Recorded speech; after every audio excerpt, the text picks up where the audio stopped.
Aleluia. Tem algum incendiário aqui? Online, tem algum incendiário online aí? Vamos junto. Sabe, a palavra de hoje é prepare o ambiente, irmão. E eu tenho certeza que vai fazer sentido para você, porque em algum momento você já viveu algo, talvez a expectativa de algo que você percebeu, cara, eu preciso preparar o ambiente para isso acontecer. Seja o primeiro encontro com a mulher dos seus sonhos, seja a visita de alguém que você tem muito carinho, seja uma apresentação que você precisava fazer, irmão. Em algum momento de transição, a gente precisa receber alguém que é importante pra gente, alguém que a gente tem carinho, tem zelo, alguém que a gente se importa com a opinião dele. Qual é a primeira coisa que a gente faz? A gente prepara um ambiente, sabe? E Deus tem falado muito comigo ao longo dessa semana, porque daqui a alguns dias a gente está abrindo as portas da igreja de novo. Alguém pode celebrar isso junto comigo? E Deus falou: ei filho, prepara a casa para o novo romper, prepara a casa para a nova estação, prepara a igreja, prepara a sua casa, prepara o quarto do bebê, porque tem coisas novas vindo aí, e armas que você usou até aqui não funcionarão mais, estratégias que eu te dei para esse tempo não funcionarão mais. Então prepara o ambiente para receber o novo de Deus. Irmão, isso é tão bíblico quanto qualquer outra palavra que eu pudesse compartilhar. Prepara o ambiente. A Bíblia chega ao ponto de dizer: olha, não se coloca vinho novo sobre odres velhas.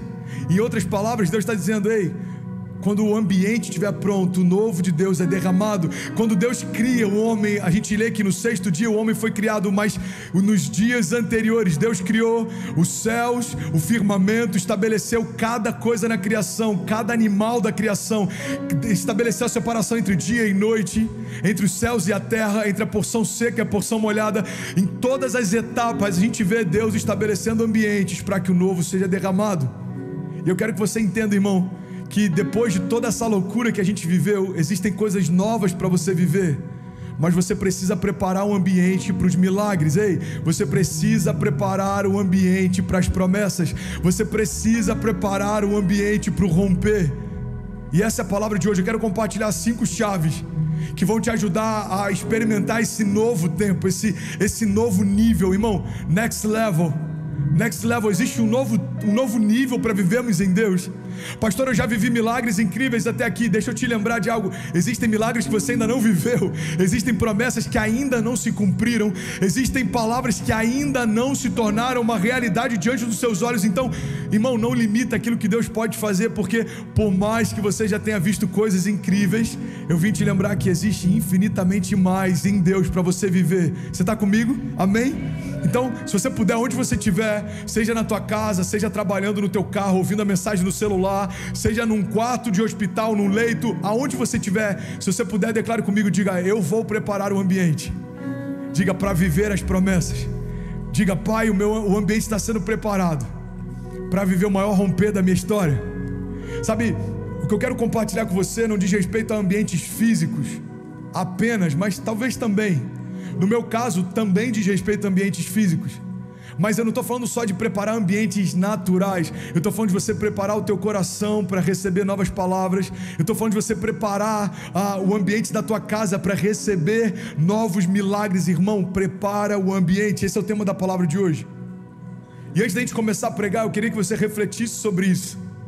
Eu queria que você avaliasse. Se você puder, inclusive, anota e medita ao longo dessa semana. Sabe, o que você está construindo hoje, o que tem consumido você hoje, o que tem consumido o teu coração, o teu tempo, os teus melhores dias hoje, aponta para as tuas promessas? Sabe o que é louco? Muita gente vai ficar assustada em perceber que o que está construindo não está conectado com aquilo que Deus prometeu. E a grande verdade, irmão, é que se aquilo que você está investindo tempo para construir, para gerar, para fundamentar, não aponta para aquilo que Deus prometeu, você não está preparando o ambiente certo para viver as promessas que Deus te fez. O que eu quero compartilhar com você hoje, irmão, é que a gente está esperando alguns milagres acontecerem, mas a grande verdade é que a gente ainda não se preparou para que alguns deles venham. Ei, quando você recebe alguém importante, você não prepara a tua casa para recebê-lo? A minha pergunta é: o que está faltando para você preparar a tua casa para receber os milagres que Deus te prometeu também?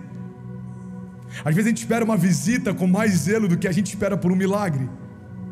Às vezes a gente espera por uma visita que vai chegar na nossa casa, a gente quer botar os melhores talheres, a gente quer botar a melhor louça, a melhor toalha de mesa, a gente quer deixar tudo arrumado, para quê? Para causar uma boa impressão. Mas os milagres não precisam que você os impressione, mas o mínimo que você precisa é que a tua casa esteja pronta para receber aquilo que Jesus deseja fazer. Você está comigo? Então a gente precisa entender isso. Sabe, a verdade é que muitas vezes a gente pergunta para Deus por que a chuva não vem. É uma das perguntas que eu mais recebo: pastor, por que isso ainda não aconteceu? Por que essa promessa ainda não se cumpriu? Por que esse milagre, irmão? A verdade é que enquanto a gente está perguntando para Deus por que a chuva ainda não veio, Deus está perguntando o que está faltando para a gente ir para os campos e começar a prepará-los para receber a chuva. Porque essa passividade de perguntar para Deus quando Ele vai fazer não faz sentido quando a gente entende que na cruz tudo já foi feito, toda a herança já foi liberada, toda a promessa já foi estabelecida, toda a nossa identidade já foi desenhada. Irmão, a redenção já se cumpriu, a redenção já aconteceu. Então se você hoje confessa Jesus como seu Salvador, hoje você acessa todas as promessas que Jesus te fez. Se você confessa hoje Jesus como teu Senhor, o senhorio de Deus hoje começa a mudar a tua dinâmica, os teus pensamentos, o teu coração, as tuas motivações, começa a guiar os teus passos, direcionar você. Lâmpada para os meus pés e luz para os meus caminhos é a tua palavra, Senhor. Deus está dizendo: ei, se você buscar em mim, não vai ter confusão, você não vai ter dúvida se é para a esquerda ou para a direita. Tem muita gente que me pergunta: pastor, eu tenho perguntado para Deus e Ele não responde, eu queria uma resposta, o que eu faço? É para entrar nessa porta ou não é para entrar? É para fazer essa aliança ou não é para fazer? Irmão, entende isso? A voz de Deus fala agora dentro de nós. Então, ao invés de a gente perguntar por que Deus não está falando mais com a gente precisa questionar o que tem falado dentro de nós tão alto quanto a voz de Deus. O grande problema não é que Deus está em silêncio, a grande verdade é que tem gente demais falando junto com Deus, ruídos demais, opiniões demais, medos demais, ansiedade demais. Ei, mas eu vim te lembrar que existe um Deus que é mais do que tudo aquilo que tem tentado paralisar você, confundir você, entristecer você, desmotivar você. Você quer viver milagre, irmão? Então prepara o ambiente e certamente eles chegarão, certamente as promessas se cumprirão. A primeira chave que eu quero compartilhar com você é que Deus não vai fazer crescer aquilo que você ainda não plantou. Deus não vai fazer crescer aquilo que você não plantou. 1 Coríntios 3,6 diz: eu plantei, Apolo regou, mas Deus é quem fazia crescer. Eu plantei, Apolo regou, mas Deus é quem fazia crescer. Naquela época começou a ter uma divisão na igreja. Alguns começavam a dizer: eu sou de Paulo. Outros diziam: não, eu sou de Apolo. E aí Paulo então fala: ei, gente, vamos deixar uma coisa clara, eu fiz uma parte, Apolo está fazendo outra, mas quem traz o crescimento é o Senhor. Mas você percebe que aqui tem uma dinâmica, uma chave que está quase que intrínseca, às vezes a gente nem percebe, mas a palavra está dizendo que Deus fazia crescer, mas a palavra está dizendo que Paulo fez plantar. E talvez tem coisas que você está perguntando para Deus por que não crescem, e Deus está perguntando para você por que você ainda não semeou. Irmão, eu gosto de falar sobre essa dinâmica da semente, porque ela se aplica na nossa vida financeira, mas na nossa vida de milagres também. Ela se aplica nas nossas finanças, mas no nosso ministério também. Entenda isso. Ou seja, a semente é a matéria-prima para o milagre, mas o que vai liberar o milagre é quando você semeia no lugar certo, no tempo certo e descansa, tendo a certeza que certamente vai frutificar. Jesus chega ao ponto de, em um momento, falar sobre a semente do evangelho, e ele compara com um semeador que saiu a semear, e a semente caía em diferentes tipos de solo. Jesus está deixando claro que o tem a ver com a semente, tem a ver com o lugar onde a semente foi plantada. E entende isso, irmão? Naquele contexto, Jesus estava falando com agricultores, com homens que trabalhavam no campo, eles entendiam de semeadura. Basicamente o que Jesus está dizendo é: ei, existe poder na semente, mas existe poder no lugar onde as sementes são plantadas também. Irmão, tem muita gente falando: Deus, a minha casa não prospera, a minha empresa não floresce, o meu ministério não acontece, os meus sonhos não se realizam. E eu tenho plena convicção que grande parte do que você pode estar vendo como uma barreira tem a ver com atitudes que você deveria ter e ainda não teve, posicionamentos que você deveria ter e ainda não teve. Irmão, entende isso. O maior interessado em fazer você prosperar é o Deus da prosperidade. O maior interessado em fazer você descansar é o Deus que estabelece descanso. O maior interessado em fazer com que você descanse em paz é o Deus que é o príncipe da paz. O maior interessado em fazer com que toda confusão cesse é o maravilhoso conselheiro. O maior interessado em te guardar no meio das batalhas é o Deus forte. Então entende isso, irmão. Tem coisas que você está perguntando por que não aconteceu, e Deus está falando: ei, porque eu estabeleci uma dinâmica, e essa dinâmica se chama semeadura. Você dá alguns passos e os céus vão reagir a eles. Você se posiciona e os céus vão se posicionar diante de você. Você está comigo? Faz sentido para alguém? Então entenda isso, irmão. Deus não vai fazer crescer aquilo que você não plantou. Conselho prático: para de reclamar do resultado de escolhas que você não fez. É como alguém que votou em branco, não pode reclamar do presidente atual. Você se omitiu quando deveria se posicionar. Ah, mas eu não concordo com nenhuma das opções. Então não reclama de nenhuma delas, porque você preferiu ficar nulo do que se posicionar em algum dos lados. Irmão, olha para mim em nome de Jesus. Para de reclamar das escolhas que você não fez. Para de questionar a ausência de sombras de árvores que você não plantou. Para de questionar a Deus frutos que você não está podendo colher, mas também lá atrás, quando Ele te chamou para semear, você preferiu não fazer, não se lançar, não mergulhar. Pastor, você tá duro demais. Não, eu quero despertar você, porque não existe avivamento sem arrependimento. Irmão, não existe romper se a gente não entender o que a gente está fazendo de errado, que precisa ser consertado. Irmão, quando eu entendo o que eu preciso fazer e ainda não faço, o que eu precisaria me tornar, ainda não me tornei, eu tenho uma nova oportunidade de deixar Deus alinhar o meu coração e voltar ao lugar de origem. Ei, irmão, deixa Deus ser Deus, deixa Deus alinhar você, deixa Deus trazer clareza sobre você. André, você fala, parece que é fácil, você está aí em Miami, você está vivendo um tempo incrível. Irmão, não questiona a minha colheita se você não caminhou junto comigo durante a minha semeadura. A gente olha para coisas que estão acontecendo e fala: uau, de repente. Ei, não, de repente leva muito tempo para acontecer, como diz o Guga. De repente leva muito tempo para acontecer. Então, de repente, um cara como o Billy Graham se levantou. De repente, um avivamento, como aconteceu na Rua Azusa, iniciou. De repente, não, irmão. Muito do que a gente vive fala a respeito de passos de fé que a gente dá quando ninguém está vendo. Só que os nossos passos de fé em ambientes de invisibilidade não chamam a atenção de ninguém, até que os frutos chegam. E aí todo mundo quer questionar o tamanho da colheita, todo mundo quer ter uma opinião a respeito do que você está colhendo, mas entenda isso: o único que pode definir o que você colhe é quem estava com você enquanto você plantava. Ei, irmão, Deus está falando: aquele que semeia com lágrimas certamente voltará trazendo a sua colheita, os seus feixes. Ei, Deus está dizendo para a gente: não para de semear. Deus, mas está difícil.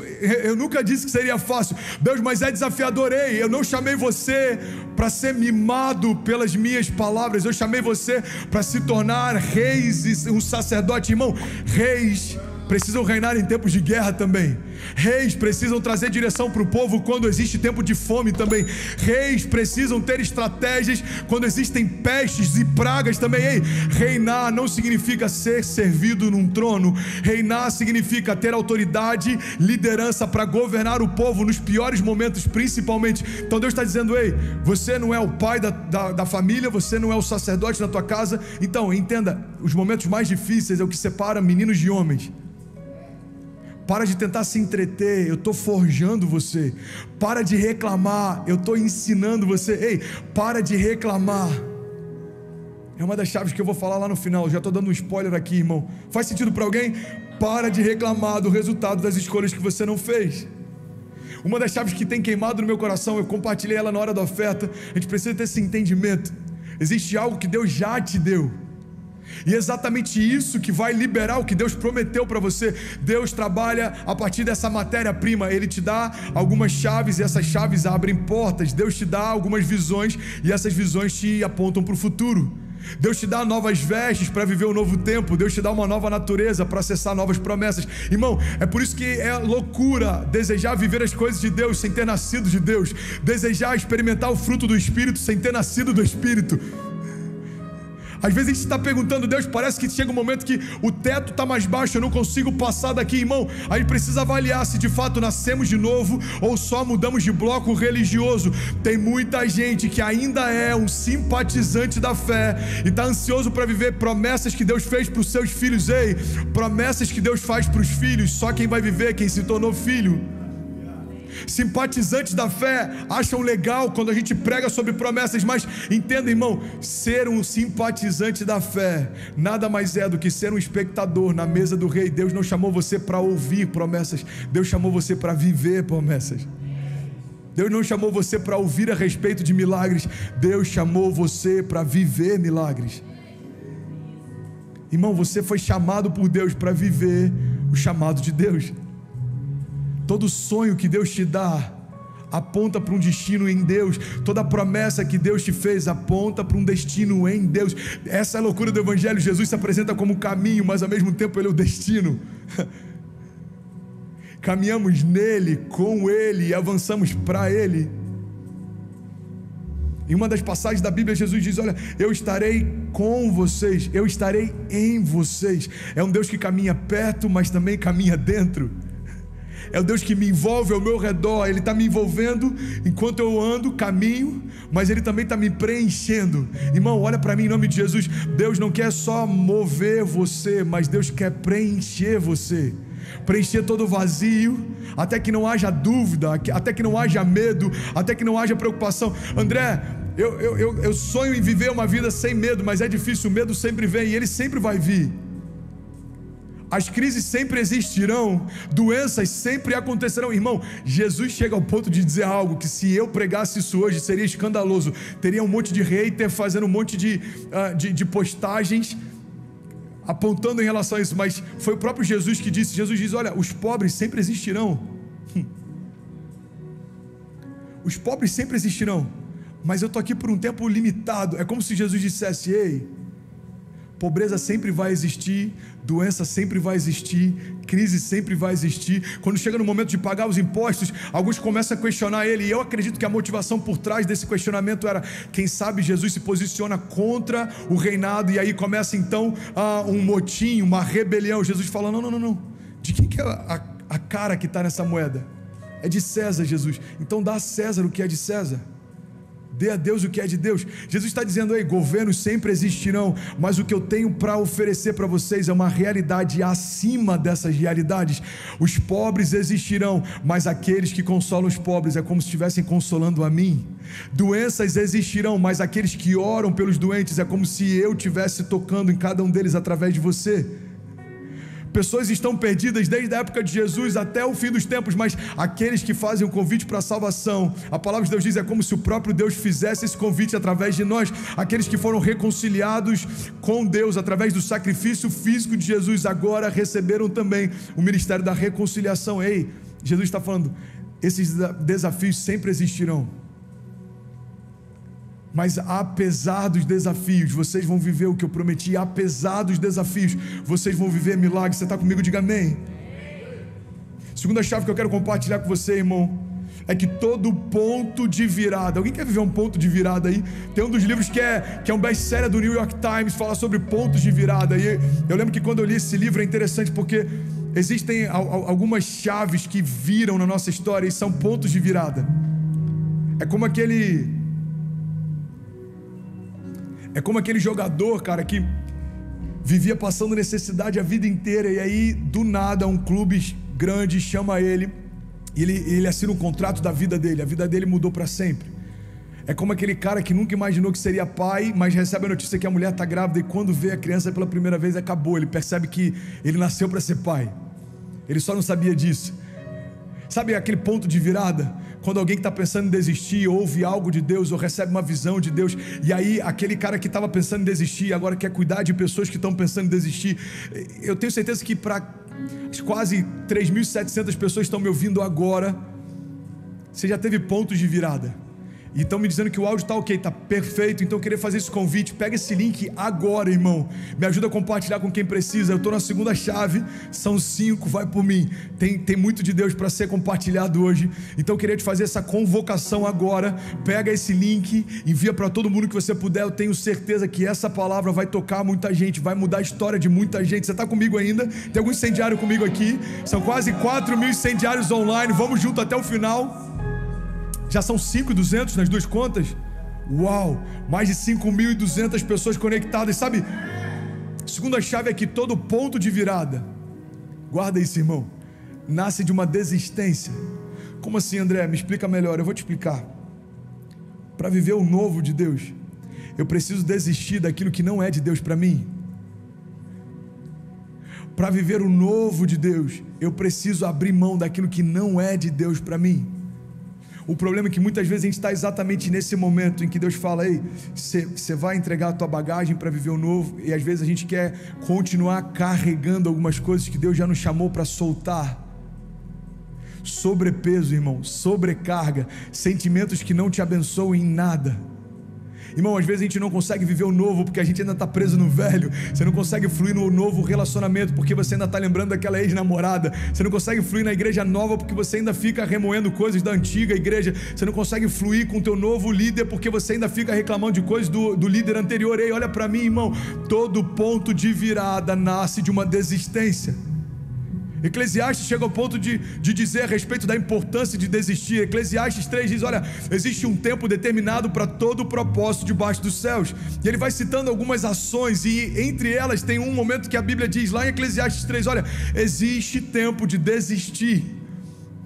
Talvez para você isso seja estranho, porque a gente quase que endemonizou a palavra desistir. Mas a grande verdade é que o problema não é desistir. A pergunta que a gente tem que fazer é: do que estamos desistindo? Não desista da tua casa, irmão, mas desista de qualquer relacionamento fora do teu casamento que está arrastando toda a tua casa para um abismo. Irmão, não desista do teu business, da tua empresa ou qualquer coisa que Deus tenha te dado. Mas também não fica pedindo para Deus abençoar algo que Deus já pediu para você entregar. Irmão, não desista daquilo que Deus te deu, mas não tenha dificuldade em desistir daquilo que Deus pediu para você entregar. É esse ponto de virada que a gente precisa entender. É como aquele jovem rico encontra Jesus e Jesus fala: olha, você é bom, você segue todos os princípios, você é um homem bom, se você quiser me seguir, larga tudo e me segue. Jesus fez um convite para ele. Jesus falou: olha, se você desistir do que você tem, você vai receber muito mais do que você poderia ter. Mas aquele cara parou para fazer conta. Olha para mim, irmão, a pior coisa que você pode fazer quando encontra com Jesus no meio do caminho é fazer contas, porque o convite dele nunca vai fazer lógica.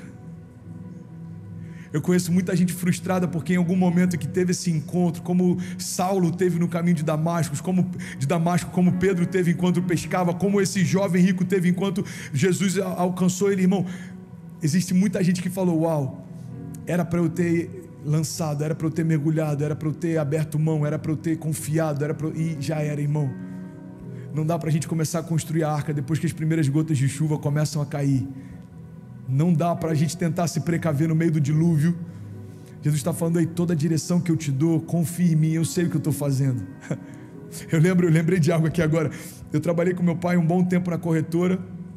Meu pai tem uma corretora de seguros e eu estudei, tirei a certificação do SUSEP, a gente se tornou sócio durante algum tempo, e uma das coisas que meu pai falava que no início me irritava muito, era quando existia uma dúvida: pode isso ou não pode? A pólice libera isso ou não? A cláusula? E ele falava assim: papai está aqui, pode confiar, papai está aqui.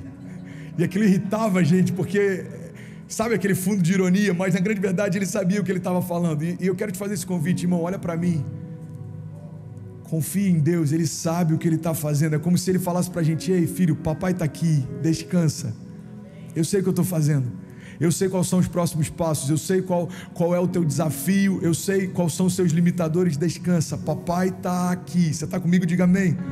Todo ponto de virada nasce de uma desistência. Para viver o novo de Deus, você precisa desistir de tudo que não é de Deus para você, porque começar a se mover, irmão, depois que algo acontece, isso não é fé, isso é óbvio. Começar a andar como príncipe depois que você é chamado para assumir um trono, isso é fácil, isso não é fé, isso é óbvio. Começar a andar como uma nova criatura, depois que todos os milagres acontecem, depois que todas as portas se abrem, isso é fácil. Difícil é entender que em Deus você é mais do que vencedor, a despeito daquilo que os seus olhos conseguem ver. Celebrar depois que o milagre chega, que a boa notícia acontece, que o diagnóstico é cancelado, isso não é fé, irmão, isso é óbvio. Qualquer pessoa que não crê em Deus, quando recebe um diagnóstico dizendo que a doença saiu, vai celebrar. Agora, fé é andar como se já fosse, celebrar como se já fosse, descansar como se já fosse. Você sabe por quê?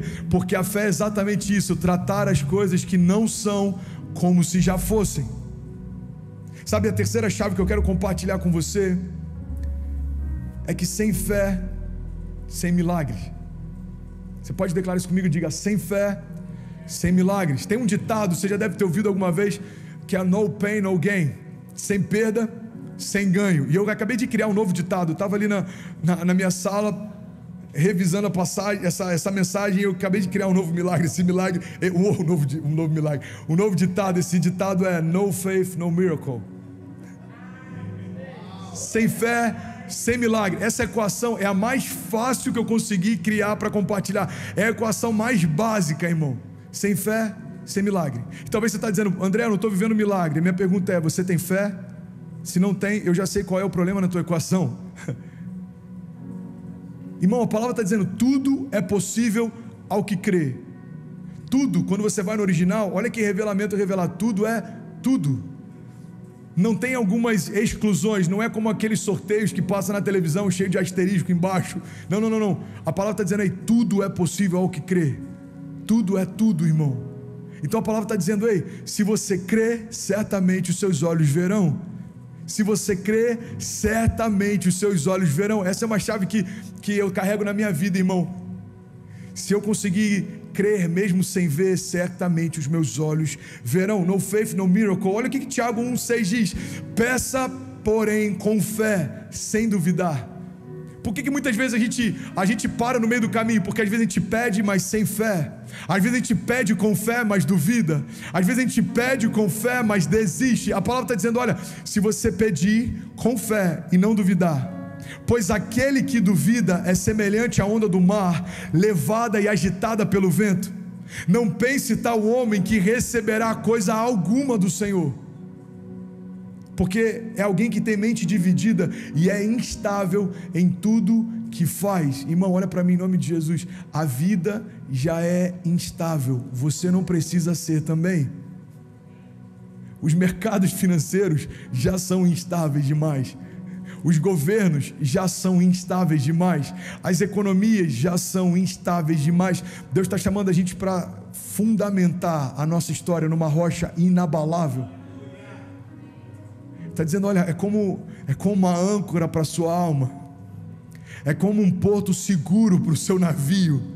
Você pode pegar qualquer analogia e você vai sempre perceber que aquilo que é seguro é exatamente essa dinâmica que Deus está estabelecendo para nós. A gente precisa entender: o mar está agitado, mas existe uma segurança em Deus. Os ventos são fortes, mas existe uma segurança em Deus. Deus é uma rocha inabalável, e aqueles que confiam nele se tornaram inabaláveis também. Não tem a ver com a nossa natureza, irmão. Nossa natureza é frágil, a gente é vulnerável. Não tem a ver com a gente se tornar forte, tem a ver com, mesmo sendo tão vulneráveis, descansarmos em um Deus que é forte, nos escondermos em um Deus que é inabalável. Pastor, desculpa, faz sentido, mas eu não consigo enxergar uma saída. Você está falando, eu acho incrível, você está falando, eu acho legal, muito bom esse tipo de fé que vocês têm, mas eu não consigo enxergar uma saída. Irmão, olha para mim. Deus não está chamando você para enxergar, Deus está chamando você para confiar. É além do que os meus olhos podem ver, é além daquilo que eu consigo ver. Ei, aquilo que Deus nos chamou para viver não tem a ver com aquilo que a gente enxerga, tem a ver com aquilo que Ele fala. Hebreus 11:1 diz: ora, a fé é a certeza daquilo que esperamos e é a prova das coisas que não vemos. Ei, como se pode provar algo que não vê? É como um relacionamento. Eu posso chegar para Kezinho e falar: amor, eu te amo, tá bom, prova. Tem 12 anos que a gente está junto. E eu sempre voltei para você. Tem 12 anos que a gente está junto. E mesmo com momentos difíceis, a gente permaneceu junto e venceu todo o desafio, toda a crise. Você percebe que um relacionamento ensina a gente a respeito de confiança, e isso não precisa ser provado a partir daquilo que se vê. Não tem a ver com a quantidade de presentes que eu levo para casa, não tem a ver com a quantidade de legendas que eu faço falando dela, tem a ver com quem eu sou quando ninguém vê. Então, irmão, eu lembro de algo que Deus falou comigo alguns anos atrás e me lembrou disso agora. Deus falou: filho, você já conheceu casais que estão juntos há anos, mas perderam a confiança um no outro? Eu lembro que quando eu não era convertido, então era muito comum, eu conhecia alguns casais, e casais até mais velhos, que você sabia que o que o cara falava, a mulher não conseguia acreditar mais. O que a mulher falava, às vezes o cara não conseguia acreditar mais.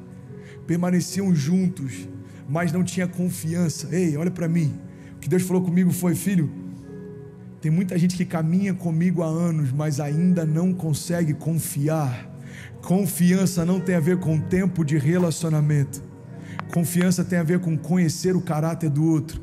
Quando conhecemos o caráter de Deus, confiamos naquilo que Ele prometeu. Quando conhecemos o caráter de Deus, confiamos na promessa que Ele fez. André, por que você crê sem duvidar que aquilo que Deus prometeu vai acontecer? Porque Deus não muda. Deus não está morto, Deus não volta atrás naquilo que promete. Ele não é homem para que minta, nem filho do homem para que se arrependa. Irmão, Deus não é homem. Por mais que Jesus tenha se feito homem, Deus não é homem. Ele não volta atrás depois que promete, não se arrepende. Então eu preciso entender: se Deus falou, a palavra que Ele liberou é tudo que eu preciso para descansar. A palavra que Ele liberou é tudo que eu preciso para confiar. Você está comigo? Diga amém. Tem mais de 6.000 pessoas conectadas das nossas duas contas, irmão. É assim que Deus faz. A última palavra é dele. Um domingo que começa com os maiores desafios que a gente já viveu, pode terminar sendo o maior domingo que a gente já experimentou. Eu creio nisso, irmão. Tem milagres fluindo enquanto a gente prega. Tem curas acontecendo, tem pessoas sendo renovadas. É como se tivessem Lázaro saindo para fora enquanto a gente prega. É como se tivessem pessoas emergindo agora. Eu lembro que tinha um louvor, cara, que falava demais comigo. Esse é bem da antiga, eu só não vou pedir pro Dani cantar, porque talvez não lembre a letra, mas era: se o mar me submergir, a tua mão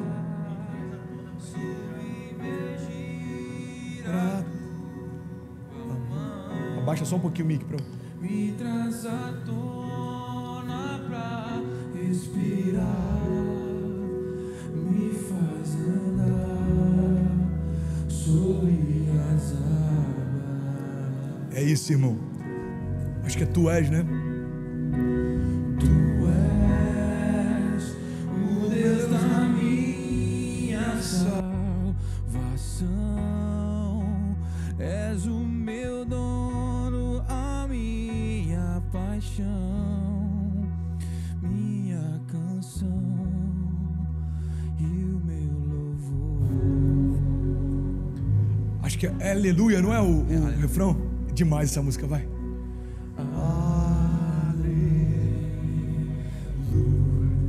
Se você não souber essa letra, em casa canta só isso, irmão. Levante suas mãos, declare aleluia.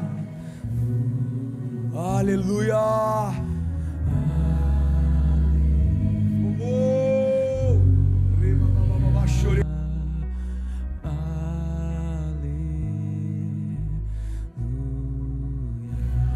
Se o mar me submergir, a tua mão me traz à tona pra respirar, me faz andar sobre as águas.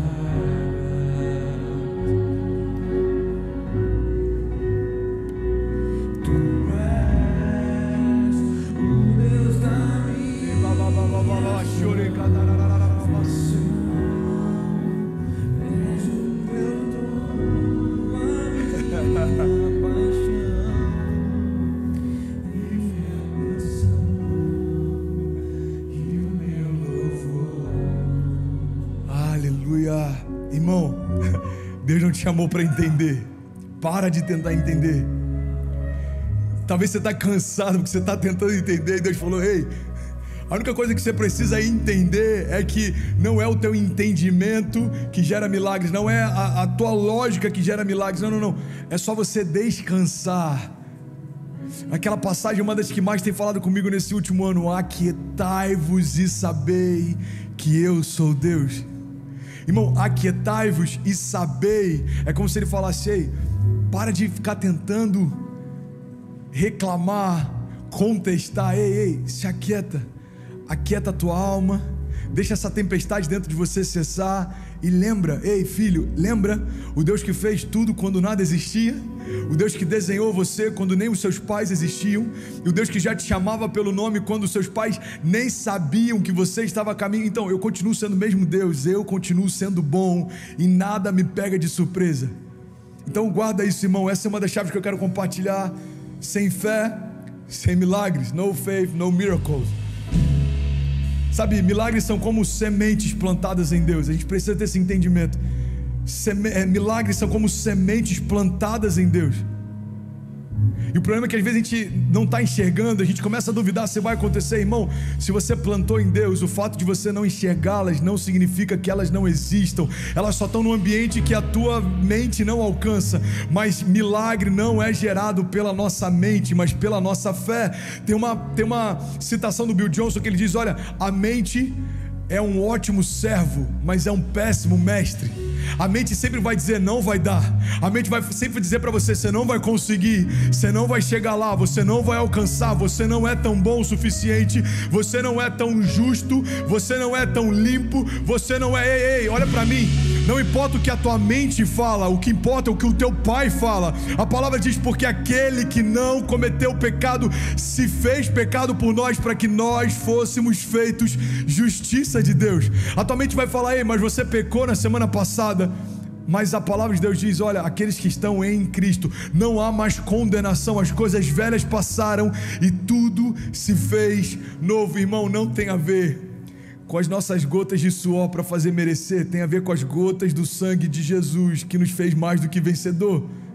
Às vezes está assim: André, eu não consigo acreditar. Ei, irmão, você precisa decidir isso hoje. A verdade é que essa equação precisa fechar agora. Só tem 2 elementos nela: fé e milagre. Se um deles faltar, não vai acontecer. Salmos 2:8 diz: pede-me e te darei as nações como herança, e os confins da terra como a tua propriedade. Sabe a quarta chave que eu quero compartilhar? Tem alguém que está comigo? Já tem mais de 6.000 pessoas, 2.500 no meu canal, mais 1.400 no canal da nossa igreja, tem mais 2.200 na live pelo Insta. Uau! Glória a Deus. A quarta chave que eu quero compartilhar é: tem milagres que só vão acontecer depois que a multidão sair. Eu lembro que eu já falei sobre isso algumas vezes, mas cara, você precisa lembrar disso de tempos em tempos, porque a multidão, ela vai tentar entrar na tua casa de novo de tempos em tempos. Tem muitas chaves que a gente precisa repensar, reavaliar, porque de tempos em tempos, coisas que a gente venceu lá atrás começam a tentar entrar de novo lá na frente. Ei, irmão, olha para mim, tem milagres que só vão acontecer quando a multidão sair. Bill Johnson, ele diz o seguinte: nosso problema com a fé não é a incapacidade de ouvir a voz de Deus, mas é a nossa disponibilidade em sempre ouvir as outras vozes. Talvez o que você não está vivendo não é porque você não consegue ouvir a voz de Deus. Talvez você já ouviu, Deus já falou com você, Deus já alcançou o teu coração, Deus já renovou você, você até acredita nas promessas, você até deseja milagres, mas sabe qual pode ser o problema? O fato de, assim como a voz de Deus tem espaço no teu coração, talvez outras vozes tenham também. Olha o que acontece, irmão, está lá em Mateus 9:23, Jesus ele está indo a caminho de uma casa, existe uma menina e a definição, o diagnóstico é: ela morreu, a menina está morta. Mateus 9:23. Então Jesus está chegando, a Bíblia diz que tem pessoas ao redor da casa e já está todo mundo chorando pela morte da menina, já está todo mundo entendendo que aquilo ali é irreversível, a menina morreu, não tem mais como, não tem o que fazer. E aí Jesus chega nesse ambiente, e talvez seja exatamente isso que você está vivendo. Talvez aos olhos de quem te conhece não dá mais, talvez aos olhos de quem conhece o teu casamento, a tua casa, os teus negócios, está todo mundo dizendo: irmão, não dá mais, that's it, acabou. Mas eu vim aqui te lembrar que se Jesus entrou na tua casa, irmão, é Ele quem dá a última palavra sobre a tua história. Você está comigo? Olha o que acontece, Mateus 9:23 diz assim: Quando Jesus chegou à casa do dirigente da sinagoga e viu os flautistas e toda a multidão agitada, ele disse: saiam, a menina não está morta, mas apenas dorme. Então todos começaram a rir dele. E aqui está a chave, irmão. A Bíblia diz: então depois que a multidão se afastou, você pode declarar isso comigo? Diga: depois que a multidão saiu. Diga: Jesus entrou. Irmão, Jesus não vai batalhar para ter espaço no teu coração. Ele está à porta do teu coração, mas Ele não vai dividir espaço com ninguém. Jesus está dizendo: ou eu sou o centro da tua história, ou você vai sempre viver uma história pela metade. Você já viveu essas fases do quase? Cara, eu estava quase conseguindo aquela porta de trabalho. Cara, eu estava quase conseguindo fechar aquele negócio. Cara, eu estava quase conseguindo organizar tudo para o casamento. Eu estava quase conseguindo a viagem de lua de mel dos sonhos. Eu estava quase. Ei, irmão, Jesus está dizendo: ei, sabe por que às vezes a gente é tão inconstante e vive de fases de quase em quase? Porque a gente quer mergulhar em Deus pela metade. E Deus está dizendo: ó, ou você confia por inteiro, ou você descansa por inteiro, ou você se lança por inteiro, ou você vai sempre experimentar uma parte de quem eu sou. Irmão, Jesus ele está ensinando para a gente uma dinâmica. Eu só posso entrar, eu só vou entrar quando a multidão sair. A Bíblia segue dizendo: depois que a multidão se afastou e ele entrou, tomou então a menina pela mão e ela se levantou. Então a notícia desse acontecimento se espalhou por toda aquela região. Sabe o que eu acho interessante? Olha, vem comigo, irmão. A Bíblia está dizendo: todo mundo entendia que aquela menina estava morta, e quando Jesus disse o que faria, todo mundo riu dele. Mas logo em seguida, a Bíblia diz que assim que a menina se levantou, todo mundo começou a falar do que aconteceu. A verdade, irmão, é que a mesma multidão que ri dos seus milagres vai contar para todo mundo o que Jesus fez na sua casa.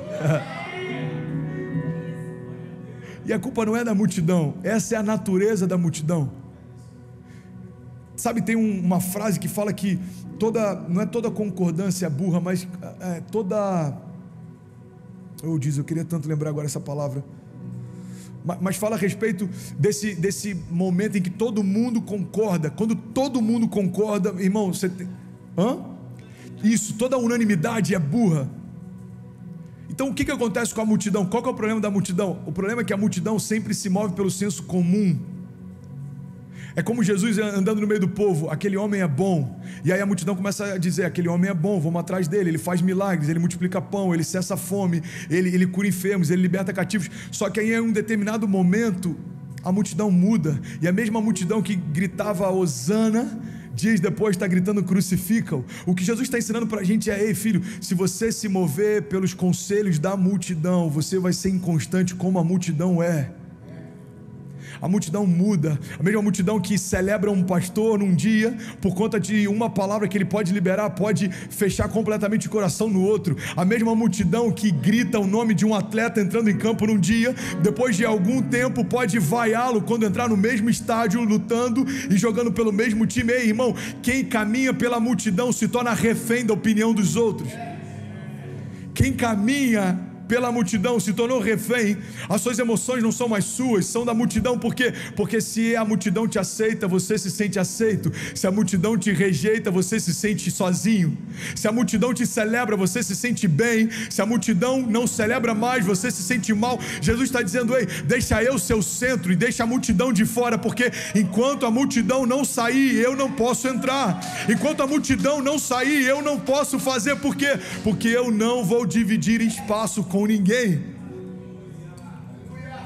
Talvez você está dizendo: cara, mas por que Jesus não vai entrar e ele mesmo dizer para que a multidão saia? Porque, irmão, Jesus faz aquilo que a gente não pode fazer, mas a verdade é que a gente precisa fazer algumas coisas também. Jesus não rola pedras, mas ele ressuscita mortos. Jesus está diante do túmulo de Lázaro e fala: ei, rola pedra. Você já parou para pensar por que Jesus não deu uma ordem para que aquela pedra saísse? Por que Jesus não tocou na pedra e ela saiu? Ou talvez até de longe ele simplesmente olhou para ela e ela se partiu? Porque Jesus está ensinando uma dinâmica para a criação. Jesus está dizendo: ei, quando você fizer o natural, fique em paz, que o sobrenatural eu faço. Quando você fizer aquilo que você pode fazer, descansa na certeza de que eu vou fazer aquilo que você jamais poderia. Ei, irmão, Jesus não veio para mudar coisas simples. Jesus veio para mudar coisas que eram impossíveis. Por isso que tem milagres que a gente está pedindo para Deus que a gente nem precisaria deles. Como assim, pastor? Eu vou te explicar, irmão. Tem gente pedindo um milagre no casamento e na verdade tudo que você precisa é ser mais romântico dentro de casa. Tem gente que está pedindo um milagre para os seus filhos e talvez tudo que eles precisam é poder ter um pouco mais de tempo com você. Tem gente que está pedindo milagres financeiros na empresa, nos negócios, dentro de casa, e talvez tudo que você precise é parar de reter as sementes que Deus já te deu. Ei, irmão, Deus está dizendo: faz aquilo que você pode e deixa que eu faça aquilo que você jamais poderia fazer. A palavra de Deus diz que a mesma multidão que questionava aquilo que Jesus faria, logo depois sai contando para todo mundo aquilo que Jesus fez.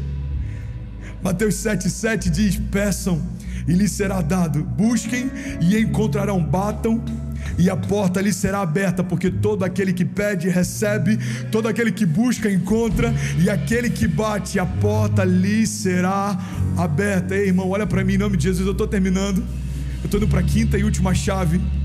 E a mensagem de hoje é: prepara o ambiente. Para de reclamar das escolhas que você não fez. Para de reclamar das escolhas que você não fez. Começa a preparar o ambiente. Se Jesus ele fosse entrar de forma natural hoje, imagina Jesus, o verbo se fazendo carne e entrando na tua casa hoje, como você o receberia? Alguns talvez diriam: ah, pastor, eu arrumaria algumas coisas dentro de casa. Olha como isso é forte, irmão. Ah, eu resolveria alguns problemas com a minha esposa. Pô, Jesus vai chegar lá, eu não quero que ela me exponha na frente dele. Se Jesus fosse na sua empresa: ah, eu resolveria algumas coisas dentro da minha empresa, eu fecharia algumas brechas. Agora você percebe que o fato de Jesus vir naturalmente não muda o fato de Jesus já estar lá espiritualmente. Jesus já está na tua casa, irmão. Jesus já está na tua empresa. E para alguns que vão confessar Jesus pela primeira vez hoje, Jesus vai estar em você e fluindo a partir de você. Jesus está falando: ei, o que está faltando para você preparar um ambiente para as promessas que eu te fiz? Ei, o que está faltando para você começar a se mover nas direções que eu te dei? Faz o fácil, filho, deixa que o impossível eu faço. Sabe, a quinta chave que eu quero compartilhar, e eu finalizo aqui, é que a gente precisa ter um coração grato. Ingratidão gera esterilidade, irmão. Ingratidão é uma das coisas mais feias que a gente pode ver, e em todas as esferas. Tanto ingratidão de alguém que era pequeno e foi levantado por alguém, como alguém que é grande e não sabe celebrar o que Deus está fazendo na vida do outro. Irmão, ingratidão é feio, é tóxico. Ingratidão impede você de viver um novo milagre. E tem muita gente que no meio da caminhada, por não saber lidar com o que já recebeu, deixou de receber coisas novas. É como aquele filho que todas as vezes que recebe um bom presente não sabe celebrar, pelo contrário, ele desdenha do que recebeu. Eu tenho plena convicção como pai, que o coração do pai vai se esforçar menos para os próximos presentes do que se esforçou para os presentes anteriores. Você já deve ter ouvido algum pai que fica triste quando sempre vê o filho reclamando do que tem, falando assim: cara, eu desisto, nada para você tá bom. Irmão, você já deve ter visto algum filho, e você que é pai, ou você que é um pouco mais velho, vai entender o que eu estou falando, da revolta santa que a gente sente quando vê um filho falando: vamos comer isso de novo? Só quem batalhou para trazer a comida para a mesa sabe o quão ruim é ouvir isso. Agora entende, imagina Deus sendo pai, vendo em nós um coração ingrato, reclamando mais do que ainda não recebemos do que aquilo que já recebemos, reclamando e questionando mais aquilo que ainda não se cumpriu do que todo aquilo que já se cumpriu. Ei, irmão, a quinta chave que eu quero compartilhar com você é que a gratidão que antecede o milagre libera o novo de Deus. A gratidão que antecede o milagre libera o novo de Deus. Ei, se você consegue ser grato mesmo antes de receber, você está pronto para receber. Se você consegue celebrar mesmo antes de Deus cumprir, você está pronto para que Ele cumpra. Ei, irmão, a gratidão que antecede o milagre libera o novo de Deus. Sabe o que eu aprendo com Jesus na prática? Em todas as vezes que a gente vê milagres acontecendo, Jesus ele agradecia antes do milagre se manifestar. Irmão, Jesus era 100% Deus. Tem coisas que dentro de uma dinâmica humana, a gente olhando de fora, a gente até pensa assim: cara, ele não precisava fazer isso. Jesus ele chega próximo de João Batista, pede para ser batizado. João Batista fala: cara, eu não sou digno nem de desatar a sandália dos seus pés. O que Jesus diz? Ele diz: é necessário. É porque Jesus, ele veio para estabelecer uma dinâmica. Eu vou até um pouco além. Jesus veio para estabelecer uma didática. Jesus ensinava a partir daquilo que fazia e não a partir daquilo que falava. Porque muitos homens falavam antes dele chegar, muitos homens continuam falando mesmo depois dele ter partido aos céus. Mas agora o que muda histórias não é aquilo que a gente fala, é aquilo que a gente faz. O que Jesus está ensinando para a gente em cada milagre? Ele está ensinando: olha, vocês vão ser gratos antes do milagre acontecer, e por isso o milagre vai se manifestar. Jesus diz que, a Bíblia diz que Jesus está lá vendo o povo com fome, ele sente compaixão. E eu vou resumir bastante, porque você já ouviu pelo menos 5.000 vezes essa passagem. Jesus pega o pedaço de pão, Jesus pega aqueles peixinhos, 5 pães e 2 peixinhos, e antes dele repartir com a multidão, ele agradece ao Pai. Irmão, a cada pão que ele reparte, um novo pão é multiplicado, e Jesus vai repartindo e o pão vai sendo multiplicado, Jesus vai repartindo e o peixe vai sendo multiplicado. E sabe o que é interessante? No final, a Bíblia chega ao ponto de fazer questão de colocar esse detalhe: 12 cestos cheios de pães e peixes. Ei, olha para mim, 12 cestos para 12 discípulos. Jesus está estabelecendo uma didática. Ele está dizendo: ei, preste atenção, não tem a ver com o pouco que você tem, mas nas mãos de quem você coloca. Ei, deixa eu te ensinar outra coisa. Você precisa ser grato antes de receber, porque a gratidão que antecede o milagre libera o novo de Deus. Agora deixa eu ensinar mais uma coisa para vocês. Aquilo que eu faço, não desperdice, não há desperdício no reino. O milagre que eu fiz hoje, você não precisa reter. Certamente eu farei amanhã, mas você também não vai desperdiçar. Jesus fala: agora pega tudo que sobrou, coloca em 12 cestos.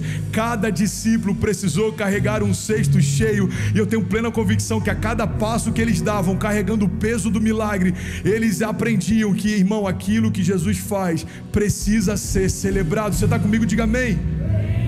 Guarda essa chave, irmão. Quem só sabe reclamar nunca está pronto para receber. Você conhece alguém que só sabe reclamar? Vamos ser sinceros, não é insuportável conviver com alguém assim? Só sabe reclamar, nada tá bom, tem quarentena, tá ruim. O cara vivia falando que queria ter tempo para ficar em casa, agora ele está em casa reclamando. O cara vivia reclamando que queria ter tempo com a família, agora tem tempo para a família e continua reclamando. Nada tá bom. O dólar está alto demais, o cara reclama. Agora o cara quer exportar, o dólar está alto demais, é o melhor cenário, mas o cara reclama também. Irmão, nada está bom. Por quê? Porque o problema não é exterior, o problema é interior. Não é o mundo que está mal, são os seus olhos que estão maus. A palavra diz que se os nossos olhos forem bons, todo o nosso corpo terá luz. Mas se os nossos olhos forem maus, todo o nosso corpo estará em trevas. O que a Bíblia está dizendo é: o que precisa mudar é a forma como você enxerga o mundo ao teu redor. Porque quem está feliz em Deus não se move pelas circunstâncias. Irmão, como é que estão as coisas aí, André? Maravilhosas, nunca foram tão boas. Mas não está tendo desafio, irmão? Eu também nunca vivi tanto desafio, mas eu também nunca vivi tanto milagre. Ei, irmão, olha para mim. Quem só sabe reclamar nunca está pronto para receber. Abacuque 3,17 diz: mesmo não florescendo a figueira, mesmo não havendo uvas nas videiras, mesmo falhando a safra de azeitonas, não havendo produção de alimento nas lavouras, nem ovelhas no curral, nem bois nos estábulos, ainda assim, você pode levantar a sua mão em nome de Jesus, declarar isso comigo, diga: ainda assim eu me alegrarei no Senhor. Diga: eu celebrarei o Deus da minha salvação. A nossa gratidão não é quando a despensa está cheia, mas é a despeito da nossa despensa. A nossa gratidão não é quando todas as portas estão abertas, mas é por saber que a única porta que realmente importa nunca esteve fechada para nós. O caminho da salvação continua disponível. Irmão, a Bíblia diz que os discípulos foram enviados por Jesus, empoderados por Jesus, e eles voltam celebrando. 72 discípulos dizendo: ei, mestre, no teu nome a gente orou, os demônios se submeteram, milagres aconteceram, foi surreal. E Jesus diz para eles: ei, vocês se alegram porque viram demônios se submetendo? Eu vi o próprio Satanás ser derrubado dos céus. Eu vi Satanás descer com 1/3 dos anjos dos céus. Deixa eu contar algo para vocês. Olha o que Jesus diz, irmão. O que deveria alegrar vocês não é o fato dos demônios se submeterem, mas é o fato do nome de vocês ter sido escrito no livro da vida. Jesus está dizendo: sabe o que tem que alegrar o teu coração? Não é a quantidade de portas abertas ao teu redor, mas é o fato de saber que a porta que leva ao Pai continua aberta para você. Jesus está dizendo: ei, eu sou o caminho, a verdade e a vida, e aquele que crê em mim vai ter livre acesso novamente com o Pai. Aquele que crê em mim nunca mais vai caminhar sozinho. Jesus liberou promessas para a gente, irmão, e uma dessas promessas é: eu estarei com vocês todos os dias, eu jamais os deixarei, eu jamais os abandonarei. Pode até uma mãe que amamenta esquecer do seu filho: eu todavia jamais me esquecerei de vocês, diz o Senhor. Ei, irmão, se a gente precisa renovar nossas esperanças, a gente precisa descansar na certeza de que se Deus é por nós, nada nem ninguém pode contra nós. A gente precisa descansar na certeza de que quando Deus age, não há quem desfaça o que Ele fez, não há quem desfale o que Ele falou. E eu creio que essa é uma das maiores fúrias do inferno. Qual que é uma das maiores fúrias do inferno, André, na tua opinião? É o fato do inferno saber que não pode modificar nada daquilo que Deus fez para mim. Então, como o inferno não pode voltar atrás e cancelar a cruz, tudo que ele pode fazer é tentar fazer com que eu não acredite na mensagem da cruz. Como o inferno não consegue mudar o amor que Deus tem por mim, o que ele vai tentar fazer é mudar o amor que eu tenho por Deus. Irmão, entende isso? Tudo que o inferno tenta fazer é anular aquilo que você pode experimentar em Deus, mas o inferno jamais pode anular aquilo que Deus já preparou para você. E eu vim aqui te lembrar, irmão, quando a gente quer batalhar, uma das coisas que eu aprendi nesse livro da Arte da Guerra, do Sun Tzu, um livro milenar, um clássico, um dos livros mais lidos do mundo, e a gente pode aprender muitas coisas ali que a gente aplica a nossa dinâmica de fé. Uma das coisas que eu aprendi é que quando você quer derrotar o teu inimigo, você precisa saber o que alimenta ele, você precisa ir direto num ponto de suprimento dele. Então, em grandes guerras que o mundo já enfrentou, a primeira coisa que os exércitos tentam fazer é mapear onde estão os suprimentos, como que leva alimento para os soldados no campo, como que leva munição para os soldados no campo, aonde estão as reservas de petróleo, de energia dos soldados no campo. André, por que você está falando isso? Por um princípio simples. A melhor estratégia para você derrotar o que o inferno tenta fazer contra você é deixar ele morrer de fome. O que alimenta o inferno, irmão, na tua jornada de fé é a tua dúvida. A tua dúvida é que gera medos, a tua dúvida é que gera inconstância, a tua dúvida é que gera todas essas preocupações. Ei, olha para mim, irmão. Dúvida nada mais é do que uma incerteza se Deus vai fazer o que prometeu. A gente fica em dúvida: será que eu vou avançar? Será que eu vou conseguir? Será que eu vou prosperar? Será que eu vou recomeçar? Será? Ei, tira esse será da tua história e deixa as palavras que Deus liberou sobre você tomarem o centro da tua história. Feche teus olhos em nome de Jesus, e eu quero liberar algumas palavras de vida sobre você. Feche teus olhos em nome de Jesus. Deus está trazendo à nossa memória aquilo que nos dá esperança. Deus está falando: ei filho, só prepara o ambiente, deixa que o impossível eu vou fazer. Só prepara o ambiente, retira a multidão e deixa eu cuidar de você, deixa eu guiar você, deixa eu renovar você, deixa eu incendiar você. Irmão, guarda isso. Deus não tem compromisso com o fogo que Ele não acendeu. Ele não está pedindo para que a gente acenda o fogo sobre o altar, Ele está pedindo para que a gente restaure o altar. Deixa que o fogo quem lança sou eu, deixa que os milagres quem faz sou eu, deixa que as promessas quem estabelece sou eu. Ei, deixa eu ser Deus na sua vida. É a palavra que Deus tem liberado sobre nós. Ei, confia nele, irmão, descansa nele, entrega os teus caminhos ao Senhor, descansa nele e o mais Ele fará. Entrega os teus caminhos ao Senhor, descansa nele e o mais Ele fará. Lança sobre mim toda a vossa ansiedade, diz o Senhor, porque eu tenho cuidado de vós. Ei, lança sobre mim toda a tua preocupação, todo jugo pesado, todo cansaço, toda mentira, toda amargura. Ei, lança sobre mim toda comparação, toda carga do passado, tudo aquilo que está pesado para você. Ei filho, eu já levei sobre mim, você não precisa pagar o preço duas vezes, já foi pago. Certamente Jesus levou sobre si as nossas doenças e enfermidades, e o castigo que nos trouxe a paz estava sobre Ele, e pelas suas pisaduras nós já fomos sarados. Ei, não é algo que talvez Ele faça, é algo que certamente Ele já fez. já fomos sarados em Cristo, já fomos libertos em Cristo, já fomos justificados em Cristo, já fomos comprados a preço de sangue. Não há nada capaz de nos separar desse amor. Nada, nada, nada. Feche teus olhos em nome de Jesus. Não há nada, nem a morte, nem a vida, nem anjos, nem principados, nem potestades, nem o presente, nem o porvir, nem altura, nem profundidade, nem qualquer outra coisa na criação foi capaz de nos separar do amor de Deus que está em Cristo Jesus. Feche teus olhos em nome de Jesus. Eu quero orar com você. O louvor vai ministrar. Feche teus olhos. A gente tem mais de 6.700 pessoas conectadas nas nossas 3 contas. Feche teus olhos. Existe vida de Deus fluindo aqui, irmão.